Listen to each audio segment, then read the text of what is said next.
안녕하세요. 오늘도 사연살롱을 찾아주셔서 감사합니다. 저는 남편을 잃고 겨우 취업해 일을 하고 있는 50대 여성입니다. 남편은 2년 전 폐암으로 사망했어요. 5년 전 폐암 말기 선고를 받고 3년 동안 투병했어요. 투병한 3년 동안 다니던 회사에 인수인계를 하고 치료를 병행했지만 결국 하늘나라로 갔네요. 하늘나라로 가기 전 남편은 인수인계를 잘 끝마쳐 다행이라는 말을 했어요. 그만큼 남편은 자신의 업무에 자신이 다니던 회사에 진심이었어요. 요즘엔 흔치 않는 자신의 발전이 곧 회사의 발전인 사람이었죠.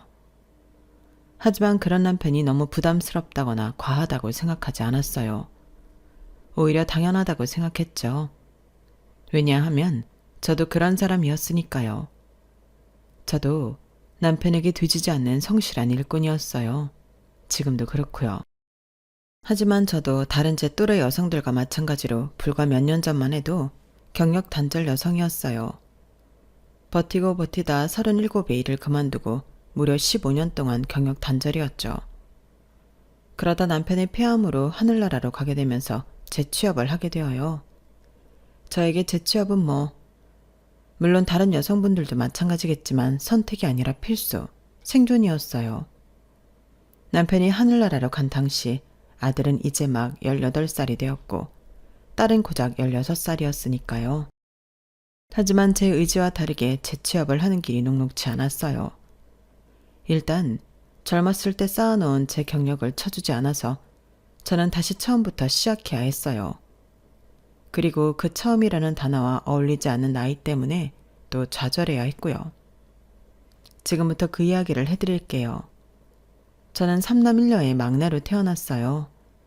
가족 구성원을 보면 아시겠지만 저희 부모님은 딸을 원하셨어요. 딸을 원했지만 아들만 셋 낳고 포기하려다 마지막이라고 생각하고 저를 갖게 되었죠. 그래서 저는 엄청 예쁨을 받고 자랐어요. 부모님에게만 예쁨 받은 게 아니에요. 저는 오빠들에게도 예쁨을 받았어요. 저는 첫째 오빠와는 8살 차이, 막내 오빠와는 3살 차이가 나요. 나이 터울이 있는 만큼 보살핌을 많이 받았어요. 특히나 저는 대학을 나왔는데요. 4년제를 나왔어요.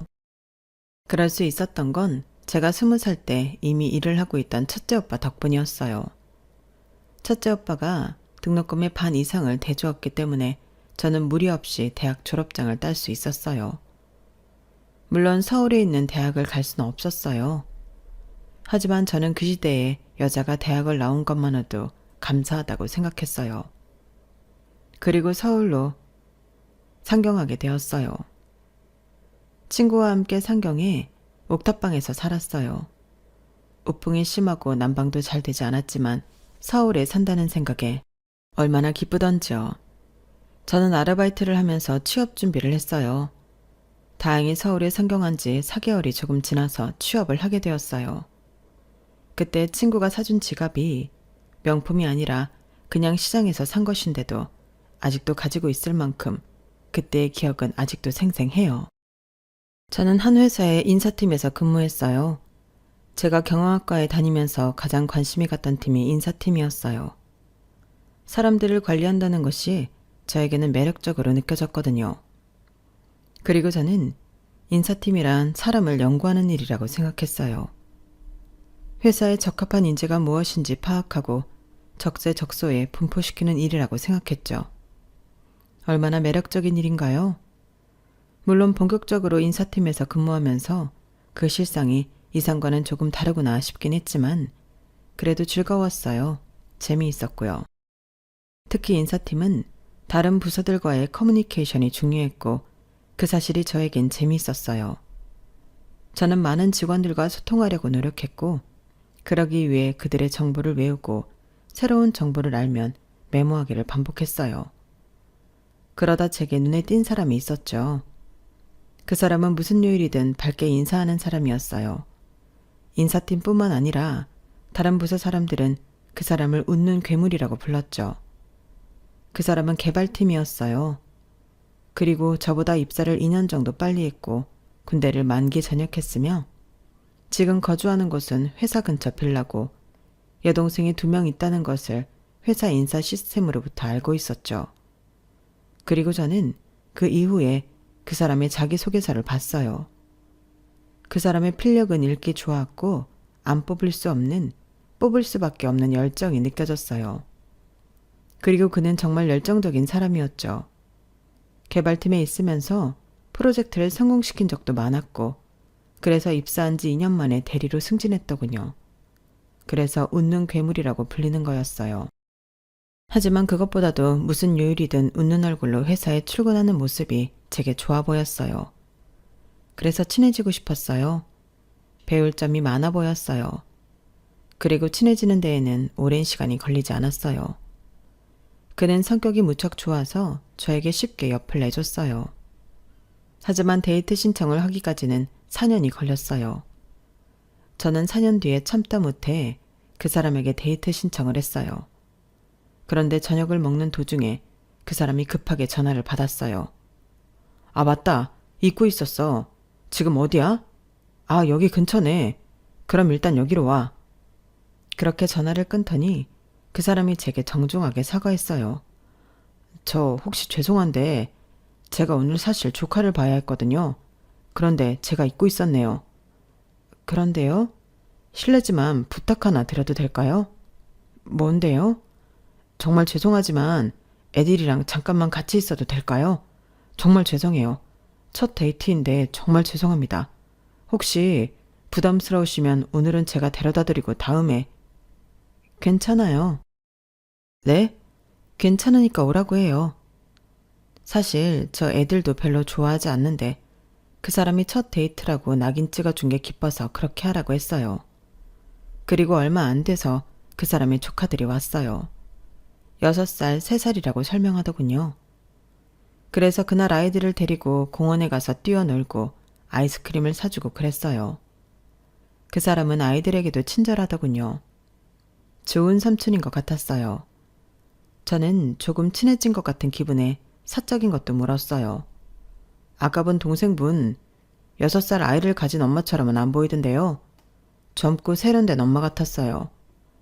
아, 동생이 아기를 일찍 가졌거든요. 19살 때요. 뭐 흔히 말해 사고친 거죠. 아, 그런 사연이 있을 줄은 몰랐어요. 괜찮아요. 이제 지난 일이기도 하고 지금은 엄청 잘 살고 있어요. 매제도 동생이랑 동갑인데 성실하게 일하면서 2아이의 아빠로 지내고 있어요. 다행이네요. 물론 처음엔 당황했죠. 저 막 혼내기도 했어요. 학생이 이래선 안 된다고. 어떻게 책임질 거냐고 험한 말도 했어요. 그런데 제 동생이 책임지겠다고 하더라고요. 그때 걔 눈에서 모성애를 봤어요. 그렇게 보면 모성애라는 거 엄청 대단한 것 같아요. 그렇죠. 모성애라는 건 없던 힘도 생기게 한다고 하더라고요. 그러면서 저희는 이런저런 이야기를 했어요. 그날을 기점으로 더 친해진 것 같아 기분이 좋았어요. 그리고 그렇게 생각한 건 저뿐만이 아니었어요. 그 사람은 그날 이후로 저에게 더 많은 관심을 보였고 하지도 않던 자기 어필을 하기 시작했어요. 그렇게 저희는 사귀게 되었어요. 그런데 그 사람이 정직한 게 흠이 되더라고요. 그 사람은 저희 연애를 숨기지 못했어요. 결국엔 연애 2개월 만에 연애가 밝혀졌고 이상한 소문이 나게 되어요. 그 해에 제가 대리지만 인사팀장이 되었거든요. 그래서 남자친구가 승진하려고 저를 이용하고 있다느니 남자친구만 편애하는 게 아니냐느니 그런 말이 많았어요. 인사팀원들도 그렇게 생각하더라고요. 그래서 전 버틸 수 없었어요. 처음으로 회사 생활이 힘들었죠. 나 못 버티겠어요. 이상한 소문들, 그게 다 사실이 아닌데 너무 괴로워요. 그래서 저 그만두려고요. 아, 이러면 내가 너무 미안해지잖아요. 그만두지 말아요. 조금만 버티면 사라질 소문들이에요. 그럴 리 없어요. 소문이 점점 더 커지고 이상해지고 있다고요. 제가 그만두고 이직하는 게 맞아요. 둘 중에 누가 그만둬야 한다면 내가 그만둘게요. 네? 어떻게 하려고요? 어차피 올해 언제든 대학 동기랑 창업할 생각이었어요. 시기가 좀 빨라졌다고 생각하죠. 뭐 난 괜찮아요. 난 잘 해낼 테니까. 그렇게 남자친구는 퇴사를 하고 창업을 해요. 그리고 1년 뒤 회사 정원이 50명이 넘도록 성장시키죠. 그러자 남자친구가 저를 회사 인사팀 부장으로 스카우트하려고 했어요. 그리고 저에게 청혼을 했어요. 그래서 저는 결혼식을 올리고 신혼여행을 다녀온 뒤에 퇴직을 했어요. 그리고 남편 회사로 들어갔죠. 남편 회사에서 저는 약속한 대로 인사팀 부장이 되었어요. 사람들이 대표 와이프라고 낙하산이라고 저를 무시하거나 욕할 수 없게 저는 열심히 일했어요. 그러다 1년 뒤에 아들을 가졌죠. 아들을 가진 뒤에도 저의 열정은 식지 않았어요. 저는 임신 8개월 때까지 출근을 했고 출산 직전까지 재택근무를 했어요. 그리고 출산하고 나서는 고향에 있던 어머니를 서울로 오시게 해서 갓난아이를 맡기고 복귀했어요. 그렇게 2년 동안 다시 일을 했고 딸을 가졌죠. 딸을 가졌을 때도 아들, 딸과 마찬가지로 똑같이 일을 했어요. 출산 직전까지 일을 했죠. 그리고 마찬가지로 갓난아이를 어머니에게 맡긴 뒤에 회사로 복귀할 생각이었어요. 그런데 딸아이가 너무 보채더라고요. 저와 떨어지면 무작정 울었어요. 3살까지는 아이가 울어도 떼어놓고 출근을 했어요. 나중엔 괜찮아지겠지 생각했어요. 하지만 아이는 편도가 부을 정도로 울었고 나아질 기미가 보이지 않았어요. 그래서 일을 그만둘 수밖에 없었어요. 저도 엄마니까요. 그리고 육아를 했어요. 처음엔 그런 생각을 했어요. 아이를 키우면서도 아이가 초등학교에 들어가면, 초등학교를 졸업하면 이러면서 복귀를 할 생각을 했어요. 그런데 중학교, 고등학교를 들어가니 손이 더 가더라고요. 울지만 않을 뿐이죠. 그래서 저는 아이들을 등원 등교시키기 위해 운전면허를 따고 아이들뿐 아니라 남편의 건강을 위해 식단도 짜면서 엄청난 노력을 해요. 그러면서 저의 복귀는 희미해져 가죠. 그러다 보니 세월이 15년도 더 흘렀네요. 하지만 정확하게는 경역 단절이 된 지 11년째 되던 해에 발동이 걸려요. 그때 남편이 폐암 말기 판정을 받거든요. 의사도 회복할 수 없다고 말했고 희망이 없었어요. 망연자실한 남편 옆에서 저는 너무 슬펐고 무너질 것 같았고 매일 울었어요. 하지만 언제까지 울 수 없다고 생각했어요. 그 당시 아들이 6살, 딸이 14살이었으니까요. 한참이나 더 키워야 했고 요즘에 대학 안 가는 애들이 없으니 대학도 보내야 하니까요. 그래서 저는 그때부터 재취업을 준비했어요. 그간 경력으로 취업을 도전했어요. 하지만 번번이 실패했어요. 저는 너무 우울했고 깊은 쉬면에 빠졌어요. 어떻게 애들을 키워야 할지 정말로 막막했어요. 그런 저를 보며 남편이 저를 위로하더군요. 본인 속도 말이 아닐 텐데요. 너무 우울해하지 마. 경력 단절이 왜 단절이겠어? 단절이라는 건 머물러 있다는 거고 그래서 다시 쓰일 수 없다는 거 아니겠어? 그러니까 다른 걸 도전해봐. 당신 할 수 있잖아. 저는 남편의 깊은 위로에 여성 일자리 센터에 갔어요. 그리고 거기서 저는 새로운 희망을 발견했어요. 저를 상담해주는 사람이 제 또래 여자였거든요. 저는 그 사람이 저에게 뭐라고 하는지는 듣지도 않고 대뜸 물었어요. 이 일을 하려면 어떻게 해야 해요? 그러자 그 상담자가 웃으면서 본인의 직업과 되는 방법을 차근차근 알려줬어요. 그래도 인사팀으로 경력이 좋으신데 다른 걸 도전해보셔도 괜찮겠어요? 네, 괜찮아요. 경력 단절이 왜 단절이겠어요? 그날 이후로 저는 직업 상담사에 도전했어요. 저는 2급 직업 상담사 자격증을 취득하는데 1년 반 정도 걸렸어요. 4번의 시험을 봤죠. 저는 자격증을 취득하고 집안 사람들 모두에게 이 기쁜 소식을 알렸어요. 그러자 아들과 딸이 파티를 준비해줬어요. 근사한 식사도 하고 케이크도 먹고 즐거운 시간을 보냈어요. 그리고 남편이 제게 말했죠. 이제 나도 편하게 갈 수 있을 것 같아. 당신도 그렇고 회사도 그렇고 잘 넘겼으니까 정말 다행이야. 내가 사람을 제대로 봤지. 당신은 내가 상상한 이상으로 멋진 여자고 대단한 엄마야. 그러니까 앞으로도 잘 부탁해. 내가 어디서든 지켜보고 보살펴 줄 테니까. 그리고 남편은 이틀 뒤에 하늘나라로 갔어요. 3일 동안 장례식을 치르면서 많은 분들의 위로가 있었어요. 하지만 그 어떤 위로도 남편을 보낸 저를 위로할 수 없었죠. 남편을 보낸 일은 저에게 제가 상상도 못할 만큼 큰 슬픔을 가져다 줬어요. 저는 가슴이 뻥 뚫린 것 같고 쉴 새 없이 눈물이 나오고 뭘 먹지도 않았는데 구역질이 나고 수도 없이 나쁜 생각이 들었어요. 그리고 그건 5개월 동안 이어졌고 몸무게가 5kg 빠졌어요. 하지만 보이는 모습은 5kg보다 더 빠진 것처럼 보였죠. 그때 아들의 새학기 등록금이 빠져나가고 잔액이 떴어요. 그동안 저희 가족은 남편의 사망보험금으로 생활하고 있었거든요. 그 돈이 거의 바닥이 나 있었죠. 아, 이래선 안 된다. 저는 번쩍 눈이 뜨였어요. 이렇게 살다간 나뿐만이 아니라 내 아들도 딸도 죽겠구나. 산 사람은 살아야 한다는 저희 어머니의 말도 생각나고요. 그래서 일어나 화장실에서 며칠 동안 하지 않았던 세수를 하고 노트북을 열었어요. 그리고 직업 상담사를 뽑는 채용 공고에 정말 모두 원서를 넣었어요. 하나는 될 거라고 생각했어요. 그리고 하나가 되었죠. 면접을 보러 오라더군요. 저는 너무 헬스한 모습이면 안 좋을 것 같아서 정말 많이 먹고 잘 잤어요. 그리고 면접을 봤어요. 면접을 보고 저는 취업을 했어요. 직업 상담사로 일하게 되었죠. 그리고 그때도 제 아들딸이 파티를 열어줬어요. 제가 5개월 동안 엄마 노릇을 제대로 해주지 않았는데 이런 파티를 받아도 되나 송구스러웠어요. 그리고 그만큼 보답해야 한다고 아이들에게 부끄러운 엄마가 되어서는 안 된다고 마음을 다잡았죠. 그렇게 첫 출근을 했어요. 한 달 동안 저는 직업 상담사로 일하며 저와 비슷한 경력단절 여성들과 20대, 30대 젊은이, 퇴직한 노년층에게 직업을 알선했어요.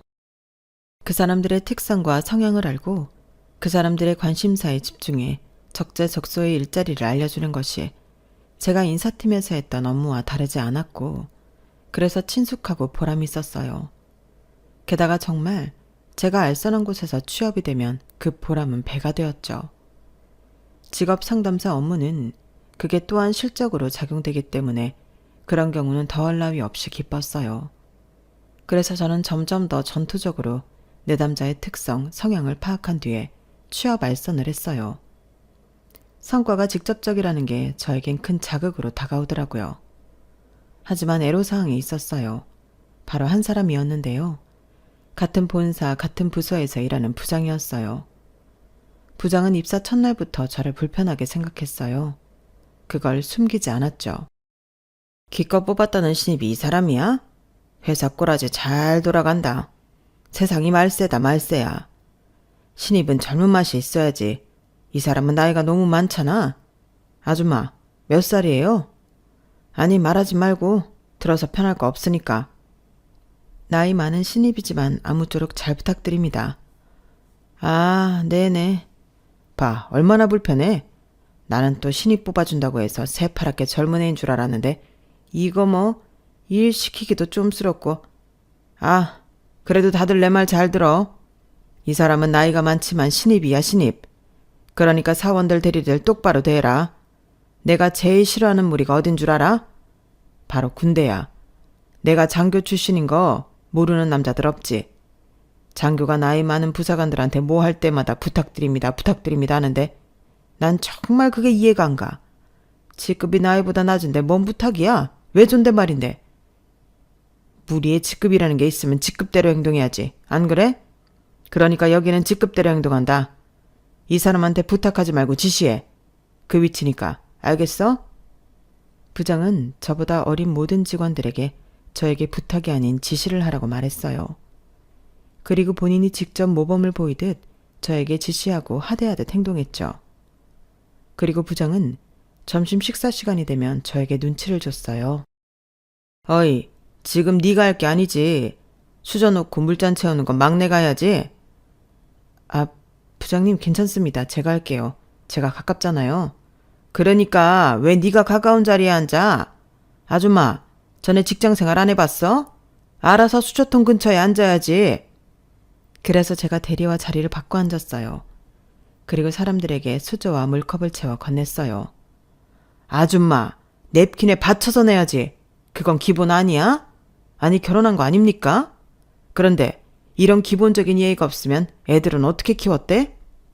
그런데 그때 제 아들한테 전화가 왔어요. 죄송합니다. 잠시만요. 이러면서 제가 전화를 받으려고 하니까 부장이 물컵을 탁자에 3개 내려놨어요. 식당 모든 사람들이 저희 테이블을 쳐다봤죠. 아니, 지금 부장이 말하고 있는데 전화를 받는 건 무슨 싸가지야? 젊은 MZ세대도 아니고 당신이 말이야. 이래서 내가 나이 먹은 신입은 싫다는 거야. 꼴에 나이 많다고 지멋대로 굴려는 것 봐. 아우, 야, 너희들도 그러니까 니네 여자들 말이야. 결혼하고 애 낳을 거면 진짜 그만둬. 그리고 그만두고도 다시 재취업할 생각도 하지 마. 니네도 저렇게 안 될 것 같지? 아줌마 되면 다 저래. 안 저런 아줌마 본 적이 없다. 애초에 여자는 직원으로 뽑으면 안 된다니까. 밥맛 떨어져서 원. 저는 그 이야기를 듣고 식당을 빠져나와 화장실에서 울었어요. 도중에 전화를 끊어서 아들이 무슨 일이냐고 문자를 보냈는데 답장도 하지 못했죠. 그리고 저는 화장실에서 충격적인 소리도 들었어요. 아, 진짜 아줌마 하나 잘못 들어와서 팀 분위기가 이게 뭐냐? 그전에도 괜찮은 분위기는 아니었지만 이 정도로 최악은 아니었잖아. 게다가 갑자기 불똥은 왜 우리가 맞는데? 결혼하고 애 낳을 거면 진작 그만두라고? 다시 취업할 생각도 하지 말라고? 뭔 그런 소리래. 그러니까. 아니, 그 아줌마도 이상해. 왜 개기려고 해? 항상 부장님이 그런 소리 하면 눈 부릅뜨고 대들려는 듯이. 그러니까 부장님이 더 그러지. 회사는 미쳤다고 그런 신입을 뽑냐? 솔직히 우리도 좀 불편해. 엄청 불편하지. 뭐 지시 하나 내리려면 엄마 뻘인데 나도 모르게 부탁드립니다 소리 나오잖아. 그런데 그렇게 말하면 부장님이 대뜸 혼내고. 진짜 그 아줌마한테 뭐 일을 시키기 싫다니까? 안 그래? 그러고 보니 소미 씨는 그 아줌마 사수잖아. 안 힘들어? 저 개인적으로 무슨 말 해본 적 없어요. 애초에 유대관계가 안 쌓인다니까요. 뭐 공통점이 있어야 말 좀 붙이고 친해지지. 그리고 부장님이 그러시니까 말 붙이기도 불편해요. 그런데 저도 그분이랑 친해질 마음은 없어서 그냥 이대로 시간만 보내는 거죠. 빨리 시간 지나서 들이다셨으면 좋겠어요. 그러게, 차라리 다른 신입 들어올 정도로 시간이 지났으면 좋겠다. 저는 화장실에서 그 소리를 듣고 이 회사엔 제 편이 없구나 싶었어요. 그리고 그날은 그 길로 조퇴하고 집으로 갔어요.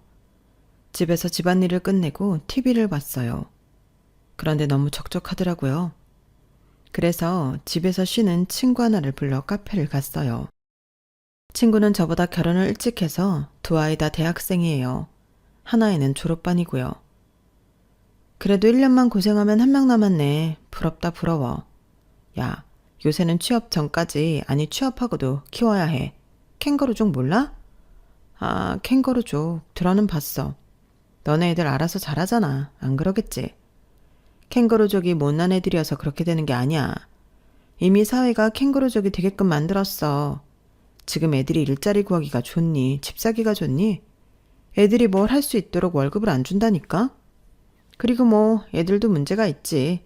애들 대학 보내면서 애들 눈높이만 높아졌으니까.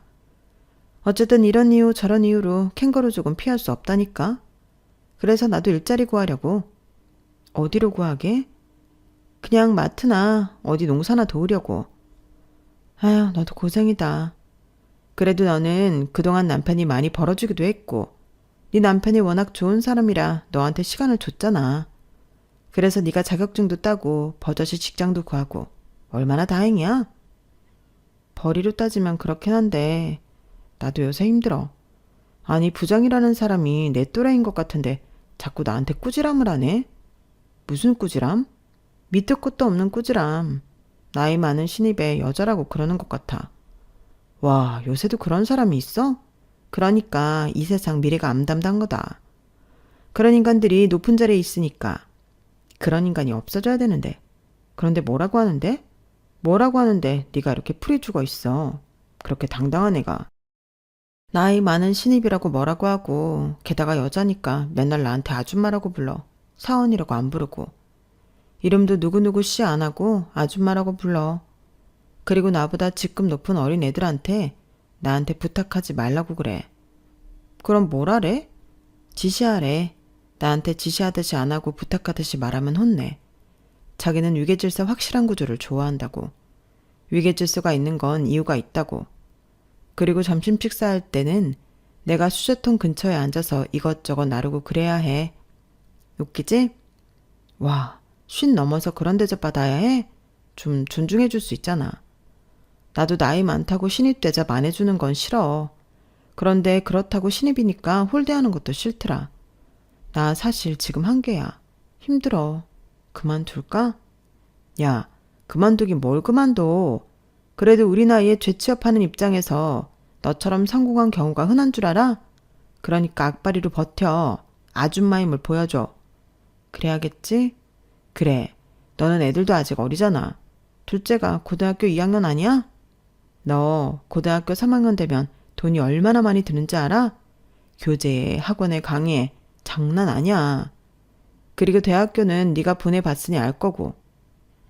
애 대학 안 보내고 일 시킬 거면 그만둬. 그런데 아니면 다녀. 더러워도 다녀. 지난번에 보니까 젊은 아가씨들이, 아니 대리들이 내 사수도 내 욕하더라. 늙은 신입 와서 팀 분위기 흐린다고. 그 이야기 정말 네 귀로 들어봐. 버티라는 소리 안 나올걸? 더럽지. 그 꼴 아주 간사하고 더럽지. 걘 뭐 안 늙을 것 같대? 걔네들도 우리처럼 다 늙고 결혼할 거고 애도 낳을 거고 다 우리처럼 되게 되어 있어. 그때 아주 피눈물 흘리며 후회할 거다. 내가 그러지 않고 나는 그러지 않았으면 세상이 달라졌을까 하고 그럴 거야.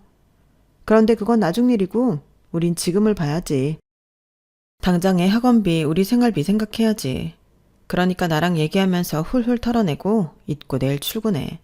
출근해서 웃는 얼굴에 침 못 뱉는다고 웃어. 웃어버려. 저는 친구가 준 용기에 다시 한번 일어났어요. 그리고 저는 친구의 말을 명심하고 출근을 했어요. 커피를 사들고 가서 웃으며 팀원들에게 전했어요. 무슨 좋은 일 있어요? 아니요. 그냥 좋은 일이 있으면 해서요. 그리고 부장이 왔어요. 저는 커피를 부장에게 건넸어요. 그러자 부장이 웬 몹쓸 짓을 본 것처럼 치우라고 하는 거예요. 난 늙은 아줌마가 주는 커피 안 마십니다. 김대리, 나 믹스 한 잔만. 그리고 일이나 하세요. 이상한 수 쓰지 말고. 결제 서류 없어요? 부장이 언제부터인가 결제 서류를 다 저보고 가지고 오라고 했거든요. 저는 제 책상에 놓은 결제 서류를 확인하고 있었어요. 거 봐도 모를 거니까 그냥 통째로 들고 와요. 뭘 한다고 보고 있어? 저는 웃자 하면서 서류를 들고 부장 책상으로 갔어요. 그리고 서류들을 내밀었어요. 부장은 하나씩 사인을 하다가 한 서류에서 멈칫했어요. 오탈자네. 이런 중요한 서류에 오탈자가 있으면 돼? 서류 작성할 때 맞춤법은 기본이잖아. 아, 이건 제가 한 게 아니라 또 그 소리. 나의 실수는 나의 실수고 팀의 실수는 나의 실수 아닌가? 매번 그렇게 변명만 해대는 신입 나는 딱 싫어해. 이런 식으로 일할 거면 때려쳐. 부장은 틈만 나면 저를 혼내고 꼭 때려치우라는 소리를 했어요. 저는 친구와의 다짐을 기억하며 웃는 얼굴을 했어요. 왜 계속 웃어? 이번엔 미친 거야? 아줌마, 내 말을 제대로 알아들은 거 맞아? 이런 식으로 할 거면 때려치우라고. 부장님, 저를 왜 매번 미워하시는지 모르겠습니다. 저 일 못하지 않잖아요. 이제껏 제가 한 일 중 처리되지 않은 건 없습니다. 제가 늑다리 신입이라 싫어하시는 거 아는데 이젠 그만하실 때 되지 않았나요? 제가 웃으며 그렇게 말하자 부장은 하! 하고 헛웃음을 치며 제게 삿대질을 했어요. 오늘 아주 대단히 미쳤구만. 부장 앞에서 못하는 소리가 없네. 나이값 하는 겁니까? 이사원? 네, 맞습니다. 늑다리 신입이라 싫습니다. 됐어요? 그렇게 실랑이를 하다가 저는 자리로 돌아왔고 부장은 씩씩거리며 사수에게 일 똑바로 가르치라고 소리를 질렀어요. 네가 제대로 안 가르쳤기 때문에 저게 나를 물러보는 거야. 알아? 저는 이 방법도 아닌 방법이구나 속으로 생각했어요. 그리고 점심시간이 끝날 무렵 제 사수를 찾아가 사과했어요. 한 번도 화를 내지 않던 사수는 그때 저에게 화를 내더군요. 제가 참은 건 부장님이 저한테 직접적으로 본인 일로 짜증내고 혼내지 않아서예요. 그런데 오늘은 뭐죠? 왜 그런 식으로 행동한 거예요? 미안해요. 저도 사수님한테까지 이럴 줄은 몰랐어요. 죄송합니다라고 해야죠. 저 사수예요. 정말 나이 많다고 나이값 하겠다는 거예요? 그래도 저희 엄마 생각하면서 잘해드리려고 했어요. 그런데 이런 식이면 저도 커버 못 쳐요. 저는 사수도 적으로 만들고 많은 회사 사람들을 적으로, 적어도 남으로 만든 것 같더군요. 그리고 제가 입사 한 달 차가 되어서 실적이 종합이 되어 나왔어요. 놀랍게도 팀원들 중 제가 실적이 가장 좋더군요. 1위였어요. 저는 정말 기뻤어요. 제 노력이 헛된 것만은 아니구나 생각했거든요. 하지만 대놓고 기뻐할 수만은 없었어요. 제가 압도적으로 1위를 하게 되어서 팀 분위기가 정말 안 좋았거든요. 적막했어요. 꼭 장마 같았어요. 그런데 제가 혼나는 건 분위기를 타지 않았죠. 심지어 더 혼나는 것 같았어요. 이번에도 저는 제가 결제를 올리지 않은 건으로 혼이 나고 있었어요. 대체 이런 식으로 결제 올려서 나보고 어떻게 사인을 하라는 거야? 몇 번이고 내가 양식 알려줬지? 이 양식은 아니라고. 아니라고! 아줌마, 머리 안 돌아가? 돌대가리야? 대체 몇 번을 알려줘야 해? 이럴 거면 진짜 일 때려 치우라고. 애 때문에 그래? 남편 있을 거 아니야. 남편이 쪼달리게 보나 보지? 집구석이 엉망이네. 가져가서 다시 해. 저는 한마디를 하려다가 저번처럼 더 큰 악몽이 찾아올까 봐 참았어요. 그런데 직원들이 다들 일어나는 소리가 들렸어요. 뒤를 돌아보니 한 남자가 들어왔는데 구면이었어요. 제가 삿대질을 하자 직원들이 모두 수근수근거리면서 저에게 눈치를 줬어요. 그리고 부장이 저에게 들으라는 듯 말했죠. 아, 대표님. 한 달 동안 해외 갔다 오시느라 고생 많으셨습니다. 미국 날씨가 어떠셨는지 더우셨습니까? 강 부장 잘 지냈나? 미국은 무지 더웠네. 그런데 이분 왜 여기 있어? 저는 무척 놀랐어요. 대표라고 하는 저 남자 제 남편의 지인이거든요. 그것도 친한 지인이요. 경조사를 거하게 챙기는 사이였어요. 저희 남편이 회사 대표라는 것은 이야기 드렸죠. 대표님과 어떻게 알게 된 사이냐면요. 저희 남편 회사가 고연 촉진 장려금을 받기 위해서 취업 지원 프로그램을 이수한 실업자를 몇 번 받았어요. 그때 헤드헌팅 회사 대표 몇 명과 친하게 지냈는데 그중 한 분이세요. 특히 이분 회사에서 소개받은 직원들과는 상당히 오래 일했어요. 지금 아직도 다니는 직원이 있어요. 저희 부부에게 굉장히 감사한 분이죠. 그럼으로써 서로 윈윈하는 관계였기도 했고요. 그래서 대표님 따님이 결혼할 때 저희 부부가 100만 원을 축의금하고 아버님이 돌아가셨을 때 100만 원 조의금을 했어요. 그리고 대표님은 저희 남편이 하늘나라에 갔을 때 500만 원이나 조의금을 하셨고요. 그런데 어떻게 회사를 모르냐고 하시는 분들이 있을지도 모르겠어요. 저는 사실 남편의 지인관계를 제대로 잘 알지 못해요. 남편이 워낙 마당발이어야죠. 그래서 얼굴과 직책만 대충 알지 무슨 회사를 운영하는지는 몰라요. 그래서 몰랐어요. 모른 만큼 굉장히 당황했고요. 그래서 저는 손을 내리지 못하고 있었어요. 그런데 대표님은 저를 이미 알고 있다는 듯이 제 손을 쓱 내려주더니 가볍게 목례를 하고 악수를 청했어요. 사모님, 오랜만입니다. 잘 지내셨어요? 그리고 사모님 소리에 직원들은 다시 수근수근거렸고 부장은 놀란 표정을 숨기지 못했어요. 아니, 이 아줌마한테, 아니 이분한테 사모님이라뇨. 대표님 무슨 말씀이신지 감을 못 잡겠는데요. 대표님은 손짓으로 잠시만 기다려보라고 하면서 어딘가에 전화를 걸었어요. 인사팀인가? 지금 부장 자리 비어있지? 그래. 강 부장이 다른 지사로 발령 갔잖아. 그래, 나도 알고 있어. 그래서 내가 새로 인사부장 뽑았다고 전달하지 않았나? 그래, 직업상담사로 면접 본 이지은 씨 말이야. 내가 직업상담사가 아니라 인사부장으로 올리라고 했잖아. 그런데 왜 지금 직업상담사로 있지? 대체 일 처리를 어떻게 하는 거야? 저는 대표님 말에 무척 놀랐어요. 그리고 놀란 건 저뿐만이 아니었죠. 사무실에 있는 모든 사람이 놀라서 저와 대표님을 번갈아 봤어요. 알고 보니 제가 직업 상담사로 원서를 넣은 뒤에 대표님이 제 이력서를 확인하고 저를 알아차린 거예요. 사연이 딱하기도 하고 제가 인사팀에서 부단히 잘 일했다는 것을 알고 있기도 했고요. 그리고 그때 마침 본사 인사부장 자리가 비어 있었어요. 그래서 대표님은 직업 상담사를 한 명 더 뽑고 저를 인사부장으로 임명했던 거예요. 그런데 착오가 생겨 직업 상담사를 한 명 더 뽑긴 했지만 그 사람은 지사로 발령받고 전 본사에서 직업 상담사로 일하게 된 거죠. 그리고 대표님은 일이 있어 한 달 동안 회사에 출근하지 못했고 그래서 저는 직업 상담사로 한 달 동안 근무하게 된 거였어요. 일처리 똑바로 하세요. 당장 이분 자리 옮겨드려. 앞으로 같이 업무할 인사부장이니까 잘 대우하라고.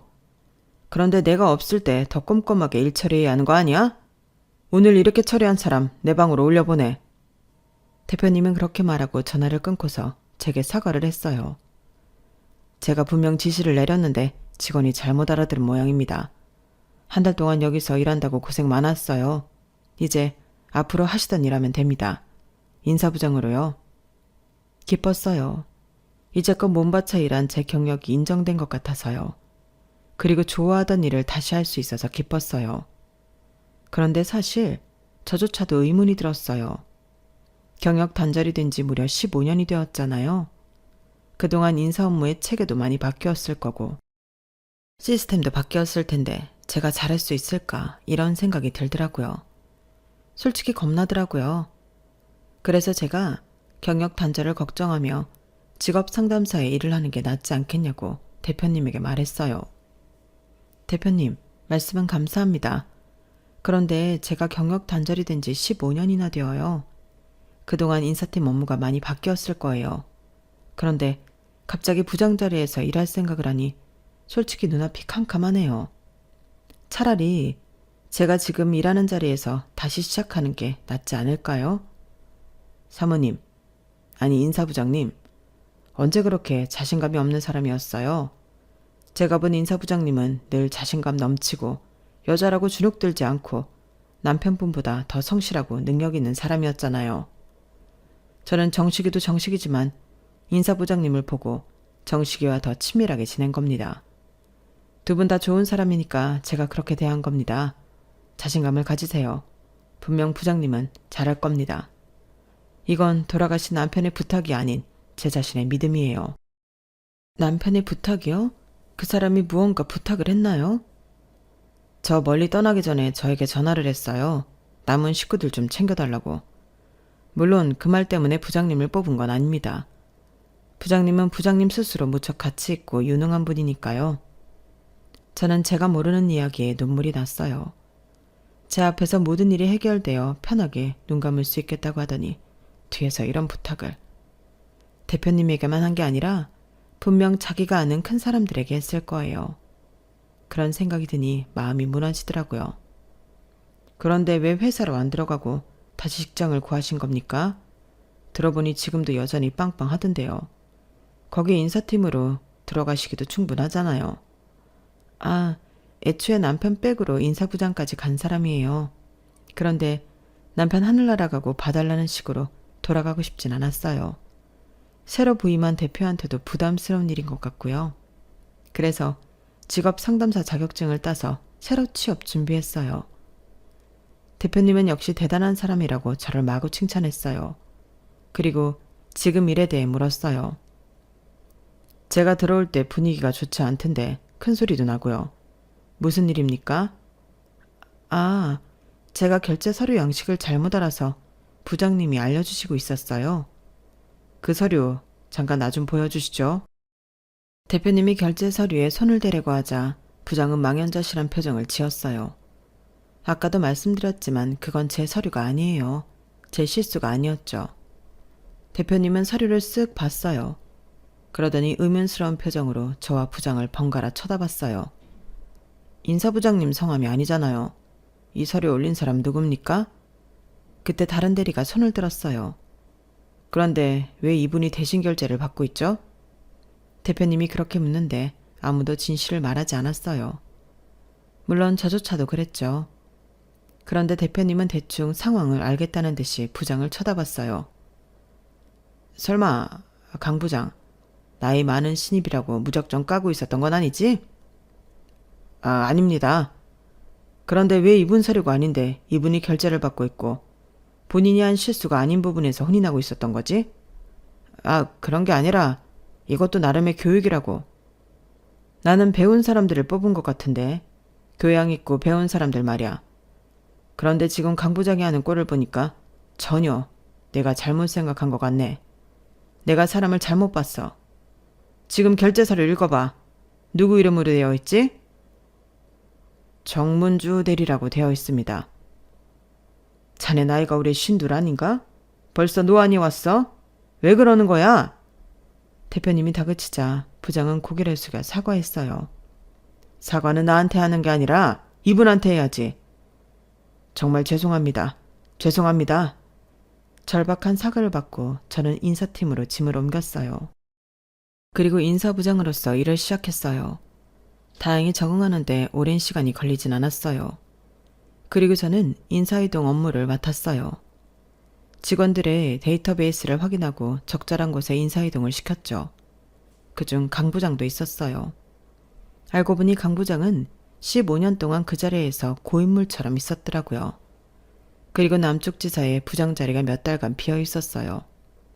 그 전에는 계속 부장이 바뀌었고요.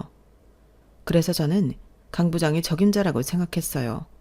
그래서 발령을 보냈어요. 그런데 발령 공고를 받은 지 몇 시간도 되지 않아 강 부장이 저를 찾아왔어요. 얼굴이 붉은 것이 화가 제법 난 것 같았죠. 인사이동이라니. 그 남쪽 동네로 날 발령 보내? 지금 복수하는 거야? 뭐야? 복수라뇨. 저는 냉정하게 이성적으로 강 부장 같은 분이 그 지사에 있으면 회사 발전에 도움이 될 것 같아서 발령 보내는 겁니다. 아니지. 아니야. 지금 당신이 한 짓은 내가 그동안 꼬장 좀 부렸다고 열받는다고 이러는 거 아니야? 내가 괜히 그랬겠어. 사람은 강하게 키울수록 잡초처럼 어떤 바람에도 잘 자라는 법이야. 다 당신을 위한 거라고. 그리고 그동안 당신이 전혀 실수를 안 한 건 아니잖아? 제가 무슨 실수를 했는데요? 제가 그렇게 묻자 강 부장은 어버버 말을 제대로 하지 못했어요. 사실 저 일하면서 큰 실수한 적 없거든요. 다른 젊은 직원들이 실수를 밥 먹듯이 했었죠. 제가 실적 1위 했던 건 아시죠? 그런 제가 무슨 실수를 했다고 하세요? 기억하는 실수 하나라도 있어요? 실수는 다른 직원들이 더 밥 먹듯이 했죠. 부장님은 그냥 제가, 나이도 많고 여자인 제가 그냥 싫은데 일까지 잘하니까 더 안 입고 왔던 거잖아요. 설마 그거 다 대표님한테 이야기한 거야? 사람 그렇게 안 봤는데 되게 치사하네. 입사도 부정입사 아니야? 대표님이 그 앞에서 분명히 말씀하셨잖아요. 부정입사 아니에요. 전 제 실력으로 여기까지 온 겁니다. 아무튼 발령 받으셨으니 조금씩 정리하고 내려가세요. 아니, 지금 이제 와서 나를 보내는 이유가 뭔데? 이유는 말씀드렸잖아요. 회사 발전을 위해서 그 자리에 적합한 사람이 강 부장님이기 때문이에요. 이런 식으로 대우해줘봤자 기쁘지도 않다고. 내 딸이 이제 고3이야. 그런데 내가 어디를 가? 이런 사정 회사가 다 봐줘가면서 발령을 보내든 해야지. 딸이 있어요? 그래, 2명이나 있어. 그러니까 발령을 취소해. 딸이 고3이라고. 고3이 어디를 움직여? 딸이 있는데 저한테 그런 식으로 말한 거예요?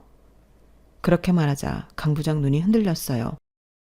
혼자 내려갈 건지 가족 다 같이 내려갈 건지 결정하세요. 그래야 집을 구해주든지 하죠. 저희 회사에서 집 제공해주는 거 아시죠? 그리고 정당한 인사이동에 불응하면 해고 조치됩니다. 내가 그런다고 갈 것 같아? 그럼 해고되시는 거죠. 그리고 이제 나도 부장인데 말 가라가면서 해라. 나이도 보니까 내가 1살 더 많더만. 어디다 대고 말을 줄여. 내가 이제껏 당한 거 홧김에 풀어버리기 전에 험한 꼴 보기 싫으면 당장 나가요. 그리고 강 부장은 일주일 동안 발령에 불응하다가 정말 해고 조치될 것 같으니 남쪽 지사로 갔어요. 주말 부부를 한다고 하더군요. 가끔 올라와서 회사 직원들도 보는 것 같던데 볼 때마다 행색이 엉망이라고 하더라고요. 그리고 저는 어엿한 인사팀의 부장으로 거듭나기 위해 매일 노력 중에 있어요. 당당한 부장이 되면 떳떳한 엄마이자 아내가 될 수 있을 거라고 생각해요. 그리고 하늘에서 보고 있을 당신에게 오늘 이 사연을 바칩니다. 제 사연은 여기까지입니다. 들어주셔서 감사합니다. 사람의 인연은 어디에서 어떻게 이어질지 모르는 것 같습니다.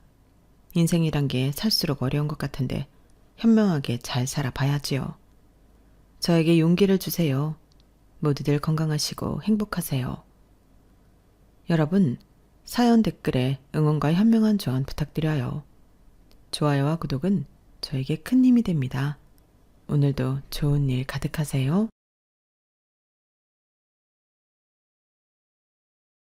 안녕하세요. 오늘도 사연 살롱을 찾아주셔서 감사합니다. 저는 그동안 짓밟히고 있던 저의 기본적인 권리를 다시 쟁취해온 사람입니다.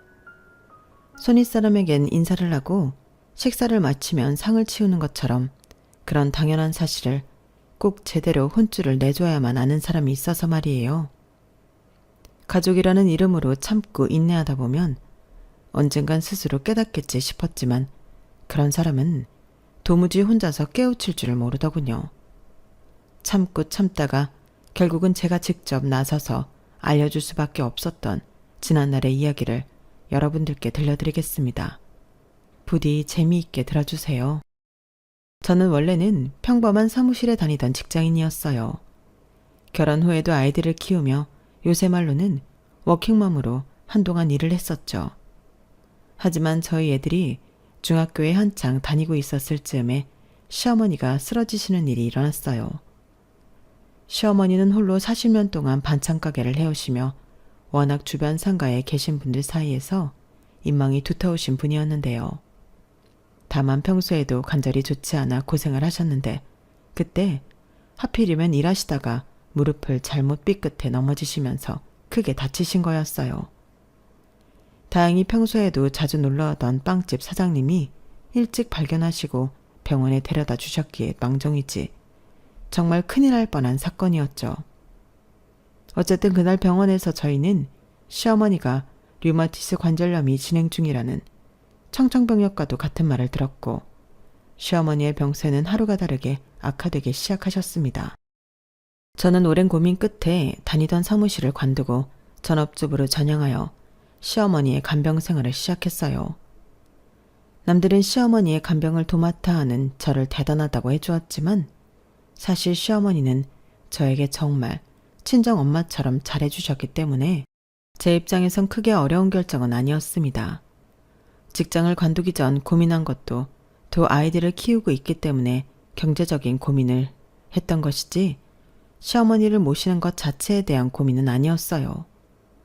제가 시어머니 곁에서 밀착 간병을 해드리자 시어머니는 정말 미안해 하시면서도 고마워하셨답니다.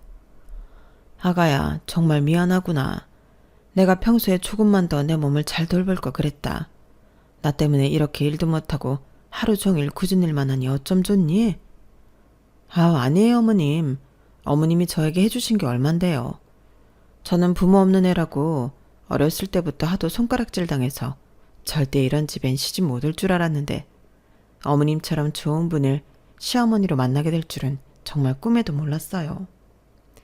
제가 민성이 재성이 키울 때 어머님이 도와주신 거 이렇게나마 조금 갚는 거예요.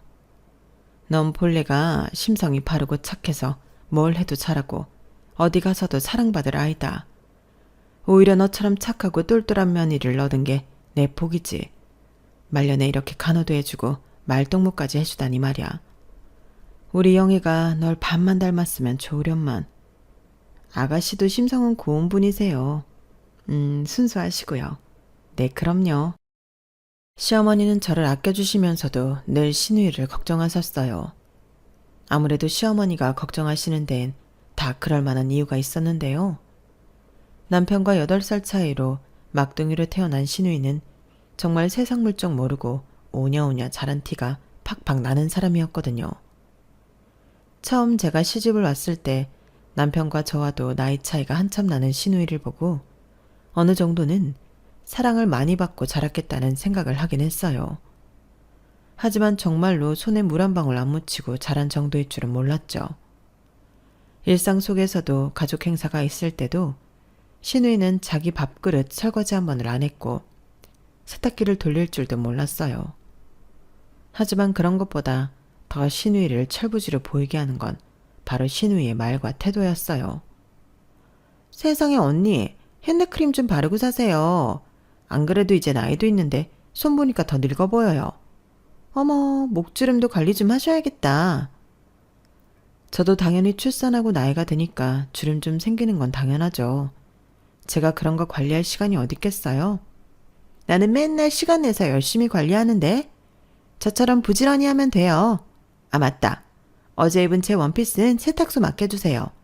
소매에 묻은 얼룩 좀 지워달라고 하고. 남을 평가하며 무례한 말들을 아무렇지도 않게 내뱉는 건 기본이고 자기 주변 사람은 누구라도 시녀 취급을 하며 불어댔거든요. 신우이는 자기 치장 열심히 하고 사는 것 외엔 아무것도 열심히 하지 않으면서 스스로가 자기 관리에 철저한 사람이라고 믿곤 했죠. 그래서였을까요? 나이 차이가 많이 났음에도 저희 부부와 신우이 부부는 거의 2년 차이로 결혼을 했어요. 어느 날 갑자기 아이가 생겼다며 세상이 무너지듯이 엉엉 울더니 애아빠가 호텔에서 결혼식을 치러주겠다고 하자 또 신이 나서 웨딩드레스를 보러 다니며 공주놀이에 심취하다가 시집을 가버렸죠. 신우이가 시집을 간 뒤로 시어머니는 안 그래도 잔소리를 쉽게 못하던 신우이에게 더더욱 쓴소리를 못하게 되셨고요. 그리고 당신 작은 딸을 잘못 키운 걸 두고두고 후회하셨답니다. 시어머니의 근심을 잘 알았기에 왜인지 저도 신우이한테는 한 수 접고 들어가 주게 되더라고요. 신우이와 저 사이에 불화가 생기면 시어머니가 더 마음이 안 좋으실 거라는 걸 누구보다 잘 알았기 때문이에요. 그리고 신우이의 장단을 맞춰주고 나면 어김없이 신우이가 제게 고맙다며 고생했다고 하시는데 그러면 제 마음도 자연스럽게 풀어졌고요. 대기업 연구원에게 시집을 간 신우이는 지방으로 내려가 살았기 때문에 자주 보는 것도 아니었기에 철없는 신우이로 인한 스트레스는 그렇게까지 큰 문제가 되진 않았어요. 물론 시어머니가 오랜 기간 투병 생활을 하실 때 신우이가 신경도 쓰지 않았던 것은 마음속에 남게 되었네요. 제 간병을 도와달라는 것도 아니고 그저 가끔씩 얼굴만 비춰달라고 이야기해 보았지만 그럴 때마다 신우이는 이런저런 약속이 있다며 거절하기 바빴어요. 그렇게 시간은 흘렀고 시어머니는 건강 상태가 걷잡을 수 없을 만큼 좋지 않아졌을 때 당신의 마지막을 직감하셨는지 저에게 평생 꾸려왔던 가게를 남긴다는 말씀을 남겼습니다. 나 때문에 그간 바깥일도 못하고 집에만 있느라 많이 답답했지? 이 가게는 네가 받고 처분해도 되고 아니면 네가 하고 싶은 장사를 해도 된다. 그간 내가 너한테 빚졌던 것들 이걸로 조금이나마 갚는 거야. 아니에요 어머님, 무슨 그런 말씀을. 그리고 그 가게를 가장 잘 활용할 수 있는 건 아무리 생각해도 너뿐이다. 우리 애들은 너만큼 야무진 애가 없으니 뭘. 에휴. 너무 걱정하지 마시고 늦었으니 일단 주무세요 어머님. 그런 대화를 나눈 지 얼마 되지 않아서 정말로 시어머니는 하늘나라로 떠나고 말았어요. 그래도 참 다행이라고 느꼈던 건 주무시는 중에 편안하게 가셨다는 거였죠. 선하게 살아오신 시어머니였기에 아마 하느님이 보살펴 주신 게 아니었을까 싶네요. 아무리 어느 정도 예견된 이별이었다고 해도 저는 장례식 때 정말 많은 눈물을 흘렸어요. 남편과 신우이도 참 많이 슬퍼했고요. 신우이가 철은 없을지언정 그래도 시어머니 가실 때는 조문객도 열심히 받고 예의는 차리려고 하더라고요. 장례식이 모두 끝난 뒤 저희 가족과 신우이 가족은 마지막으로 근처 중국집에 가서 식사를 하기로 했는데요. 이런저런 이야기를 조용히 나누는데 갑자기 신우이가 이런 질문을 해오더군요. 그래서 장례식 비용은 어떻게 처리해? 보험 처리 얼마나 해준대? 나중에 정리해서 알려주겠다고 했잖아. 그 얘기를 꼭 지금 해야겠어? 이 얘기가 뭐 어때서? 우리 식사 끝나고 바로 다시 내려가야 되는데 미리 알고 가면 편하잖아. 엄마가 장례식 비용에 보태라고 남겨주신 돈 있어. 그걸로 우선 처리하고 남은 금액은 계산해 봐야 돼. 지금 당장 하기는 힘드니까 이따 저녁에 알려준다고. 뭐 알았어 그럼. 오빠는 그런 거나 좀 미리미리 계산해 놓지. 그리고 엄마가 너 앞으로 남겨주신 거 있어. 엄마 집이랑 그동안 모아두신 거. 주말에 같이 처리하면 돼. 가게는? 가게 얘기는 왜 안 해?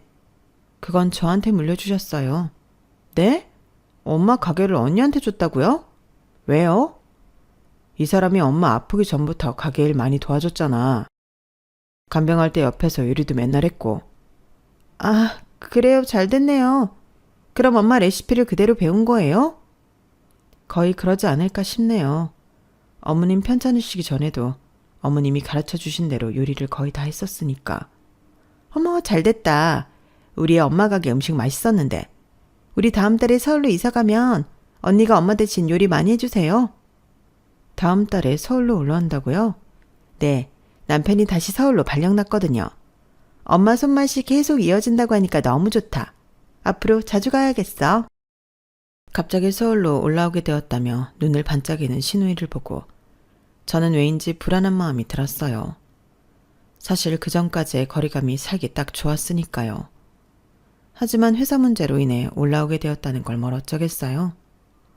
저는 곧 웃으면서 자주 오시라고 대답했고 별일이야 있겠나 싶었어요. 가끔 신우이가 와서 음식 좀 집어먹는다고 아까울 것도 없었고요. 오히려 돌아가신 시어머니를 생각하면 제가 신우이의 반찬을 따로 챙겨서 가져다 줄 수도 있었으니까요. 어쨌든 저는 장례식이 끝나고 몇 주 동안 시어머니께 물려받은 가게를 운영하기 위해 꽤 오래 방치되고 있던 가게를 새롭게 청소하고 정리했어요. 가게 구조를 찬찬히 뜯어보니 그 공간은 식당을 차려도 괜찮을 만한 자리더군요. 원래 시어머니가 하시던 반찬 가게를 이어서 하려던 저는 조금 계획을 변경해서 그곳에 백반집을 차리기로 했어요. 시어머니께 배운 반찬과 함께 김치찌개 아니면 된장찌개를 제공하면 근처에 있는 직장인들에게 인기가 좋을 것 같다는 생각이 들었죠. 저는 몇 주 동안 고민하다가 김치찌개, 된장찌개, 제육볶음 단 3가지 메뉴만을 파는 백반집 식당으로 시어머니의 가게를 새롭게 오픈했답니다. 당시 막 정년퇴직을 했던 남편이 가게를 같이 운영하기로 했지만 요리를 못하니 배달이나 잡일을 도맡아 하기로 했고요. 그렇게 오픈한 저희 가게는 예상보다도 더 잘 운영이 됐습니다.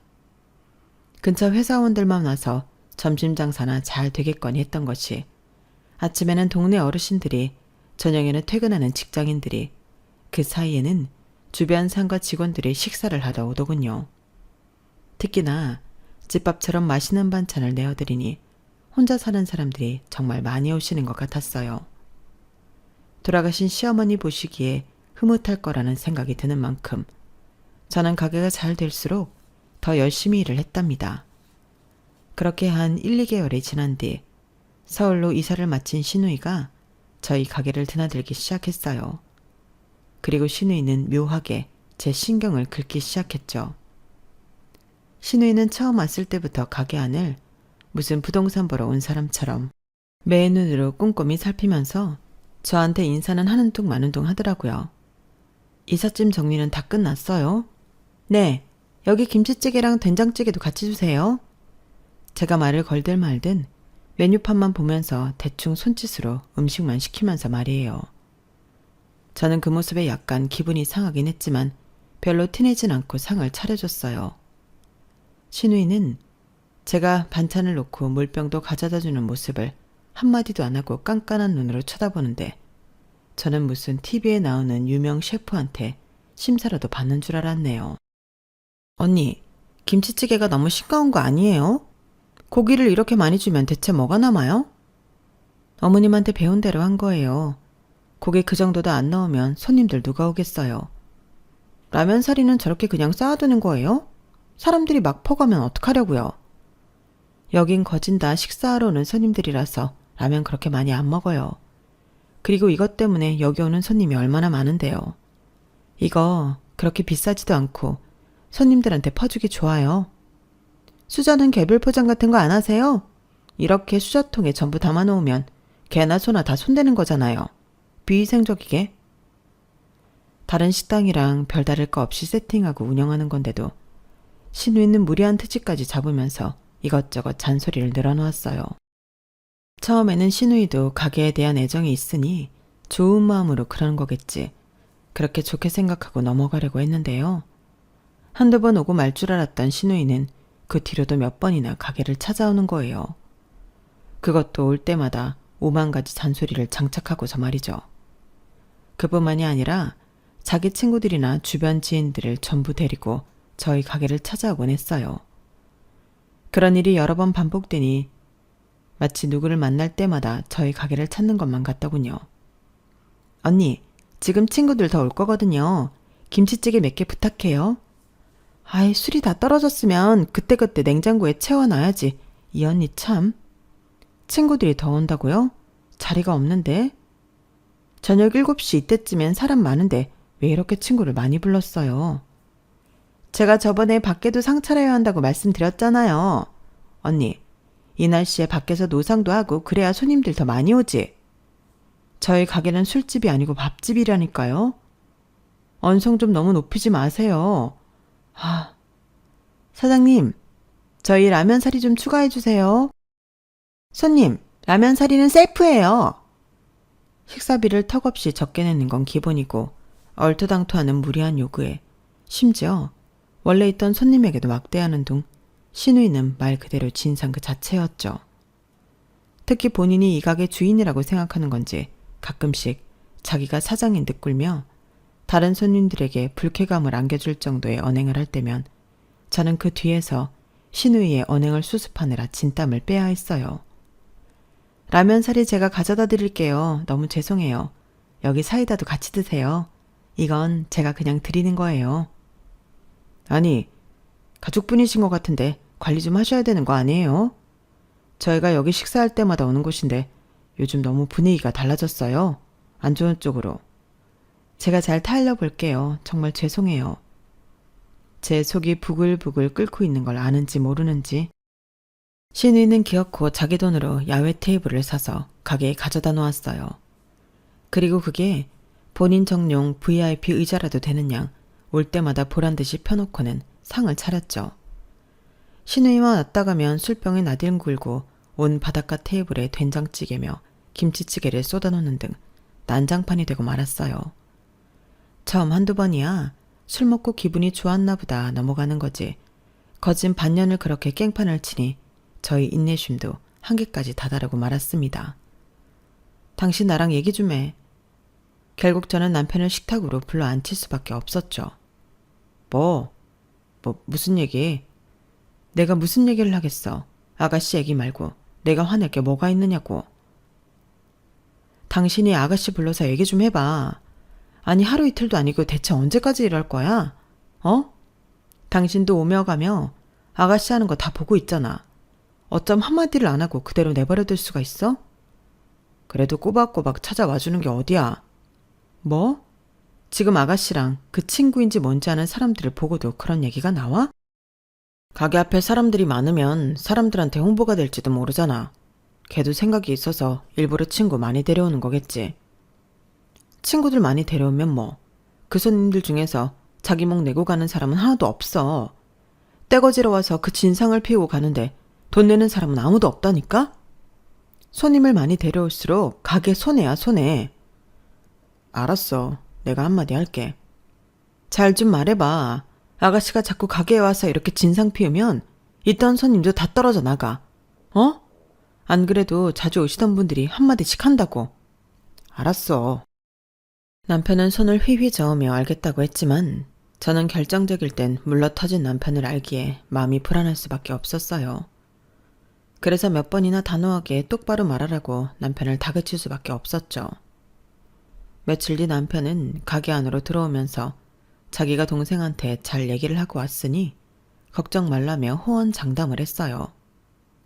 그래도 제가 걱정한 포인트를 잘 알아들었는지 제가 불안해하는 내용을 알아듣게 설명했다고 하더군요. 그렇게 말해주니 저도 걱정을 한시름 덜어놓을 수 있었네요. 기분 탓인가? 정말로 그 이후로 며칠 동안이나 가게는 평화롭고 조용한 듯 했죠. 하지만 단 4일 만에 신우이는 다시 가게에 나타났어요. 물론 전처럼 자기 손님을 떼거지로 몰고 와서 진상을 피우는 짓은 하지 않았죠. 대신 절 보는 눈이 대단히 안 익고 왔어요. 신우이는 절 시키지도 않고 알아서 술병을 가지고 가더니 전보다 더 깐깐한 눈으로 가게를 샅샅이 훑어보며 선심을 쓰는 듯한 말투로 이런 말을 해댔어요. 언니, 오늘은 장사 끝나고 바닥 좀 깨끗하게 닦아놔요. 지난번부터 느낀 건데 여긴 바닥이 너무 더러워서 밥맛이 뚝 떨어져요. 그래도 여기가 우리 엄마 가게였는데 저도 가게가 망하는 꼴을 보고만 있을 수는 없잖아요. 잔소리라고 생각하지 말고 다 언니 잘 되라고 하는 말이니 곱게 들어주세요. 누구 때문에 장사를 접을 뻔했는데 그딴 소리를 하니 속에서 천불이 있는 것 같았어요. 그래도 전처럼 사람들을 많이 불러오거나 술을 거나하게 마시면서 진상을 피우진 않으니 참고 넘어가 주었는데요. 아무리 곱게 그냥 넘어가 주려고 해도 신우이는 계속해서 가게에서 식사를 때우며 제 속을 박박 긁는 겁니다. 사람들 불러서 소란 피우지 말라고 했더니 그것만 안 하는 대신 제 속을 뒤집겠다고 아주 작정을 한 것처럼 말이에요. 언니, 이거 반찬 맞는 지 오래된 거죠? 오늘 아침에 다 만들어 둔 거예요. 그날 만들어두면 반찬은 다 나가서 남겨둘 것도 없어요. 진짜예요? 오늘 맞는 것 같지가 않은데. 아휴, 엄마가 물려준 가게인데 영 그때 손맛을 못 따라가시네.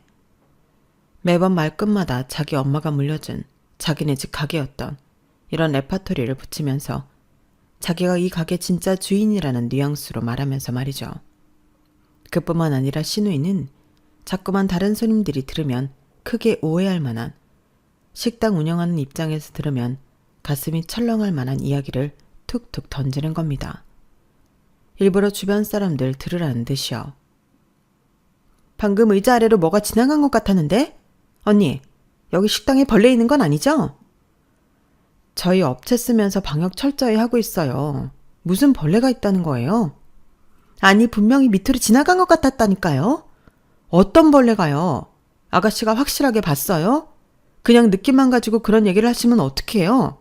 아가씨, 방금 한 말에 책임지실 수 있어요? 뭐 그럼 아닌가 보지. 뭘 그렇게 예민하게 굴어요. 우리 집 가게였던 것이 깨끗하길 바라니까 하는 소리지. 참나.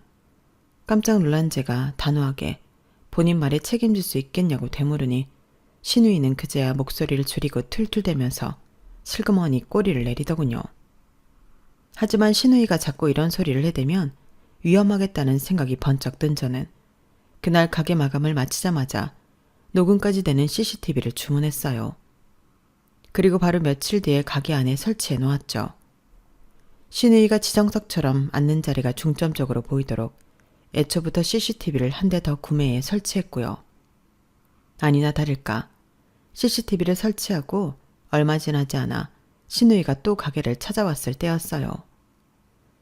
일부러 또 사람이 많은 시간대에 와서는 오자마자 밥도 먹기 전에 술부터 거나하게 마시더니 갑자기 작정한 듯 모함을 하려고 하더군요. 언니 여기 봐봐요. 여기. 지금 감자볶음에서 머리카락 나온 거 보여요? 안 보여요? 제가 찌개를 나르는데 난데없이 신우이가 날카로운 쇳소리로 소리를 지는 것이 그 시작이었죠. 저는 혹시나 하는 마음에 황급히 신우이 테이블로 가서 머리카락을 확인해 보았어요. 하지만 제 머리카락이라고 하기엔 신우이가 들고 있는 머리카락은 너무 길고 게다가 갈색으로 곱게 염색까지 되어 있었어요.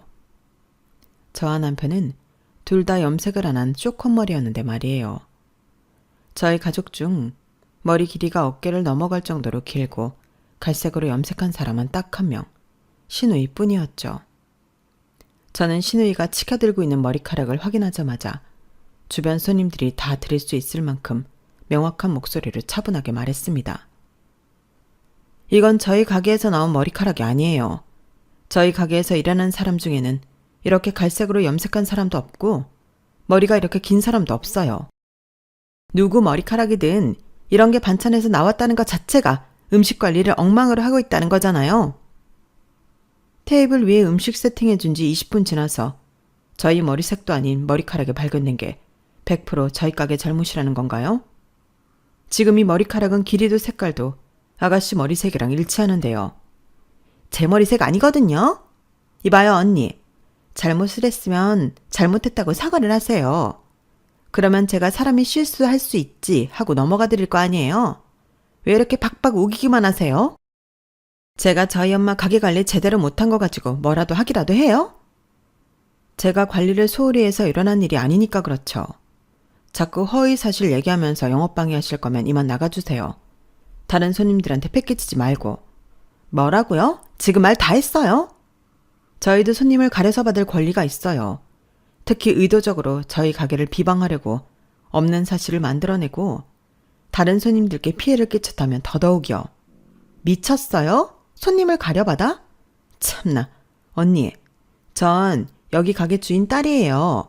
원래 주인 딸이라고요. 남의 엄마가 물려준 가게로 먹고 살면서 주제 파기 안 되세요? 신우이가 언성을 높이자 가게 안 손님들이 전부 신우이 쪽을 쳐다봤어요. 남편이라도 있었으면 남편한테 신우이를 데리고 나가라고 했을 텐데 하필 그때 아들 자취방 관련한 일이 있어 부동산에 가 있었기에 저 혼자 신우이를 상대해야만 했죠.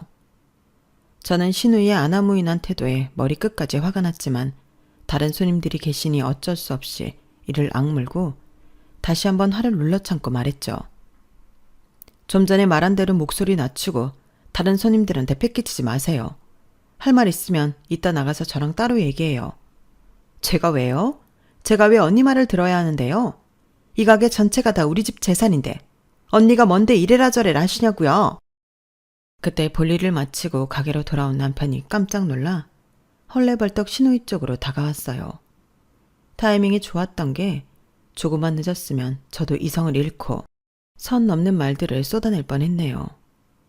남편은 신우이를 그 자리에서 가게 밖으로 끌고 나갔고 저도 신우이의 가방과 외투를 챙겨서 가게 밖으로 따라 나갔어요. 신우이는 취해서 똑바로 서지도 못한 채 남편에게 짜증을 있는 대로 부리고 있더군요. 남편은 신우이를 억지로 똑바로 세운 다음 혼을 내기 시작했어요. 너 대체 왜 이러는 거야? 무슨 술을 허구한 날 처먹어? 그것도 우리 가게에 와서.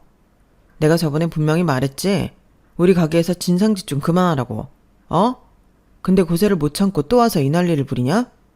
대체 왜 이러는 거야? 우리 엄마 가게에 오지도 못해? 어이가 없네.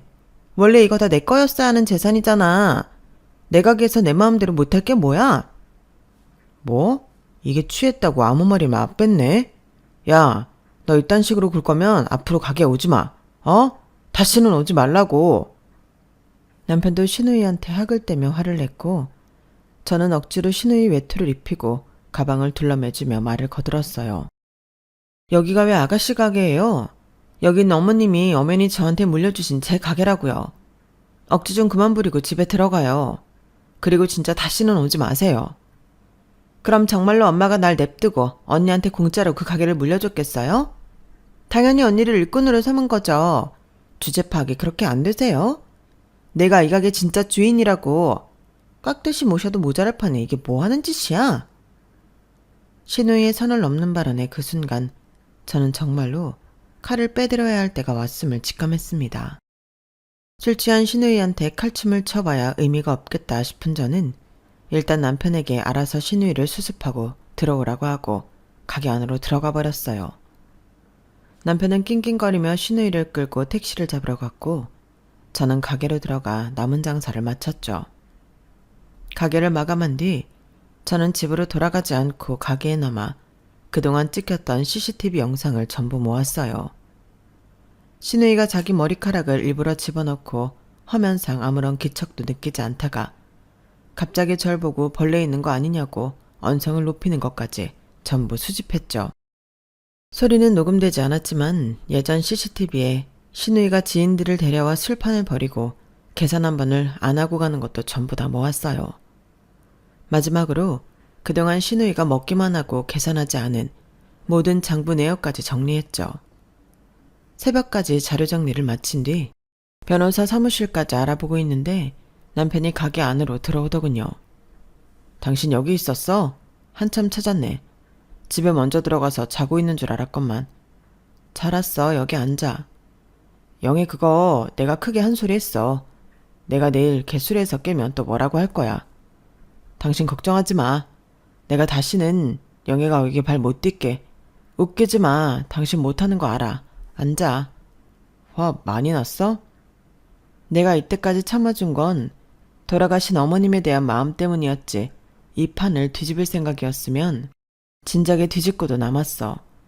그래도 내가 직접 나서면 가족끼리 관계가 최악으로 안 좋아질까봐 참은 거야. 당신이 제대로 중재해주길 바랐는데 그것도 못하고 번번이 실패만 하니 이젠 나도 한계야. 왜 그래 무섭게. 그래서 뭐 어떻게 하려고? 저는 대답 대신 모아두었던 신우이의 만행에 대한 증거를 남편에게 들이밀었어요. 남편은 그걸 살펴보더니 할 말을 잃었죠. 신우이가 대부분의 진상짓을 남편이 밖에 있을 때 했기 때문에 남편도 그 정도였을 줄은 몰랐던 것 같아요. 저는 단호한 목소리로 말했어요. 내일 당장 가게 앞에 걸어놓을 테니 그런 줄 알아. 이제부터는 무조건 법대로 할 거야. 당신 노선 똑바로 정해. 지금부터는 여태 그랬던 것처럼 애매하게 굴 거면 끼어들지도 마. 그래도 법대로 한다니 그건 너무 심한 거 아니야? 그럼 당신이 혼자 가게 운영해. 혼자 요리하고 밥하고 재료 준비하고 어디 해봐봐. 내가 기꺼이 넘겨줄 테니까. 제 말에 남편은 아무 말도 못했어요. 남편도 제가 없으면 가게가 운영되지 않는단 걸 너무 잘 알고 있었거든요. 아가씨도 이제 40대야. 애엄마라고. 언제까지 싸고 둘래? 당신이 막내라고 우냐우냐 봐주는 건 그렇다 쳐도 더 이상 내 가게에 일방적으로 피해 끼치는 거 나 못 봐줘. 나 막지 마. 그래 알았어. 막지 않을게. 나도 솔직히 이렇게까지 당신이 피해보고 있는 줄은 몰랐어. 당신이 하고 싶은 대로 해. 내가 그동안 우유부단하게 굴어서 미안해. 남편은 마른 세수를 하며 알겠다고 제 편이 되어주겠다고 했죠. 남편의 진심이 담긴 사과에 전 마음이 조금 괜찮아졌네요. 저는 그날 아예 한숨도 자지 않고 바로 변호사 사무실에서 상담도 받고 가게 오픈 준비를 마치자마자 문 앞에 CCTV 사진과 함께 외상 장부를 매달아 놓았어요. 그리고 그 옆엔 매장 안 영업 방해 행위, 허위사실 유포 등 문제 행동 시 경찰 부르겠음 이라는 문구를 대문짝만하게 붙여놓았죠. 그리고 이번 달 안으로 밀린 외상비 전부 갚지 않으면 무조건 법적으로 처리하겠다는 말도 함께 붙여놓았어요. 그날 점심 장사가 끝나고 살짝 한가해졌을 때 신우이가 가게로 들어오더군요. 얼굴은 팅팅 부은 채로 가게 앞에 자기 사진을 왜 걸어놓았냐고 짜증을 내면서요. 저는 눈 하나 깜짝 안 하고 말했죠. 보면 몰라요? 진상 손님으로부터 제 가게를 지키려는 거잖아요. 지금 나더러 진상 손님이라는 거예요? 네, 정확히는 아가씨만 진상 손님이세요. 왜 오셨어요? 외상비 갚으러 왔어요? 해장하러 왔지 그럼. 뭐요? 외상비? 네, 식당에서 밥을 먹었으면 밥값을 내야죠. 그동안 밀린 외상비 이번 달 안으로 갚으라고 써붙인 거 못 봤어요? 내가 왜 돈을 내야 돼요? 그동안 제가 먹은 거 일일이 다 계산하고 있었어요? 외상비 안 내실 거면 나가요. 진산 손님한테는 밥 안 팝니다. 지금 우리 엄마 가게에서 나한테 돈을 받겠다는 거예요? 외상값 갚을 거 아니면 나가세요. 안 그럼 영업방해죄로 지금 바로 경찰 부를 거예요? 그동안 모아두었던 증거가 차고 넘쳐서 경찰 오면 바로 잡혀 들어가시겠네. 신우이는 얼굴이 벌개져서 아무 말도 못하고 입만 뻐끔거렸어요. 저는 그런 신우이를 무시하고 계속 하던 일만 했죠. 잠시 뒤 씩씩거리던 신우이는 문을 박차고 나가더군요. 그렇게 문을 박차고 나갔던 신우이는 정확히 3일 만에 다시 저희 가게로 들어왔어요. 한 손에는 제가 보낸 소장을 든 채로요. 언니, 이게 뭐예요? 네? 이게 다 뭐냐고요? 뭐긴요, 몇 번을 말해요. 이거 다 아가씨가 먹은 밥값이에요. 이달 안에 갚으세요. 뭐라고요? 이 돈을 제가 어떻게 다? 오늘이 27일인데 이달까지라뇨. 그럼 법대로 하는 거고요. 여지껏 아가씨랑 아가씨 친구들이 돈도 안 내고 먹은 밥값이랑 아가씨가 식당 안에서 영업 방해했던 증거들 다 가지고 피해 보상도 받아야겠네요. 여기 우리 엄마 가게인 거 잊었어요? 네, 그래요. 법원에서도 어디 그렇게 말해보세요. 신우이는 또 한 번 아무 말도 못하고 얼굴만 벌개져서 어쩔 줄 몰라 했어요. 저는 그저 돌부처처럼 제가 할 일만 묵묵히 했죠. 외상비가 1,000만인 단위였으니 3일 만에 어디서 구해오기가 난감하긴 했을 겁니다. 제가 그런 신우이를 보며 그러게 남의 가게에서 마음대로 술을 괴짝으로 마시기 전에 정신을 차리지 그랬어요. 하고 한마디를 툭 던지자 신우이는 절 죽일 듯이 노려보고는 문을 박차고 나가더라고요. 그 모습을 보니 마음이 통쾌하긴 했네요. 근 1년 동안 갑갑했던 마음이 뻥 뚫린 듯이요. 다음날 저녁 신우이는 도저히 방법이 없었는지 저희 집으로 찾아왔어요. 이번에는 제 남편을 현관으로 불러내 있는 힘껏 징징대기 시작하더군요. 눈물까지 쥐어 짜내면서요. 하지만 저희 남편은 생전 처음 보는 단호한 모습으로 신우이의 말을 딱 잘라버렸어요. 그러게 누가 그렇게 술을 괴짝으로 처먹으래. 네가 나이가 몇 갠데 술 처먹고 진상짓만 하고 다니냐? 내가 커버해주려고 해도 떡하니 증거가 넘쳐나는데 그걸 무슨 수로 막아줘? 내가 신이냐? 오빠 와이프잖아. 언니가 나 못 괴롭히게 오빠가 말리라고. 내 와이프니까 내가 더 할 말이 없지. 내 와이프를 내가 어떻게 이겨? 그리고 네가 요만큼이라도 핑곗거리가 있어야 말이라도 해보지. 네가 여태까지 요만큼의 여지도 없이 일방적으로 진상짓을 해왔잖냐. 고로 난 아무것도 못해줘. 가라. 남편은 신우이를 그대로 문 밖으로 밀쳐낸 뒤 깔끔하게 문을 닫고 들어와 버렸어요. 신우이가 문 밖에서 짜증을 부리든 말든 저희 부부는 하나도 신경 쓰지 않고 태연하게 잘 준비만 했네요. 그러자 다음날 아침 가게를 오픈하기도 전에 신우이가 저를 찾아왔어요. 돈 들고 왔어요? 제가 신우이 쪽은 쳐다도 안 보고 물어보자 신우이는 대답도 못하고 입술만 물어뜯다가 갑자기 제 앞에 무릎을 꿇더군요. 순간 저도 조금 당황하긴 했지만 이내 태연하게 행동했습니다. 이 정도로 호락호락하게 넘어갈 줄 일이었다면 처음부터 변호사 사무실은 찾아가지도 않았을 거라고 속으로 되뇌이면서요. 뭐 하는 거예요? 무릎 안 꿇어도 돼요. 밀린 외상비나 가져오시라고요. 알았어요. 언니가 이겼어요. 제가 죄송해요. 그니까 그 외상비 타령 좀 그만 좀 하시면 안 돼요? 그거 진짜 갚으라고 하는 소리 아니죠? 진짜 갚으라고 하는 소리가 아닌데 소장까지 적었겠어요? 그거 변호사 사무실 가서 적는 것도 다 비용 들어요, 아가씨. 저 장난하는 거 아니에요. 돈 가져온 거 아니면 이만 나가세요. 사과할 기회는 그 전에 이미 충분히 드렸고 그거 전부 본인이 걷어찼던 건 아가씨예요. 이제 본인 행동에 책임을 지세요. 아니, 어떻게 이렇게 매정해요? 제가 잘못했다니까요. 잘못했다는 말로 그 빚이 다 없어져요? 무슨 논리가 그래요? 저 진짜 돈 없어요. 언니가 소장 보낸 거 남편이 다 봐버렸다고요. 가뜩이나 남편이 카드도 다 막아버려서 돈 없는데 여기서 밥도 못 먹으면 전 어떻게 살아요? 그걸 왜 제가 봐줘야 하는데요? 일을 하세요, 일을. 일해서 돈 벌어서 밥도 드시고 외상비도 갚으세요. 제가 이 나이에 할 줄 아는 게 뭐가 있다고 어디 가서 일을 구해요. 신우는 결국 닭똥 같은 눈물을 뚝뚝 흘리며 신세한탄을 하기 시작했어요. 본인 자존심에 스스로의 치부를 드러내는 소리를 하기 죽도록 싫었을 텐데 정말 어쩔 수 없는지 줄줄이 자기 사정을 이야기하더군요. 신우이는 지방에서 살 때부터 자기 친구들이랑 술 먹는 걸 너무 좋아해서 한 달에 술값만 200~300만 원을 쓸 정도로 놀기만 했다고 해요. 그게 싫었던 신우이의 남편이 신우이 가족이 있는 서울로 올라오면 행동이 바뀔까 하고 서울로 직장을 옮긴 것이었는데요. 하지만 서울로 올라와도 신우이의 술버릇이 고쳐지지 않자 카드를 다 막아버리고 용돈도 주지 않았다고 합니다. 돈은 없지만 술자리를 끊을 수 없었던 신우이는 제 가게에 맨날 찾아와서 공짜 밥과 술을 얻어먹은 거였고요. 제가 보낸 소장을 본 신우이의 남편은 알아서 이 문제를 해결하지 않으면 이혼도 불사하겠다며 불같이 화를 냈다고 해요. 어떻게든 위기를 모면해야만 했던 신우이가 생각해낸 유일한 방법이 저를 찾아와 무릎까지 꿇으면서 싹싹 비는 것이었던 거고요. 신우이의 이야기를 들으니 신우이의 인성과 상관없이 그냥 처지가 딱하다는 생각이 들더군요. 물론 저야 어려서부터 일을 하고 성실하게 살아야 했던 사람이니 그게 몸에 익혀진 거지, 신우이는 평생 오냐오냐 이쁨만 받고 자라서 스스로를 책임지는 방법을 전혀 모르는 것 같았거든요.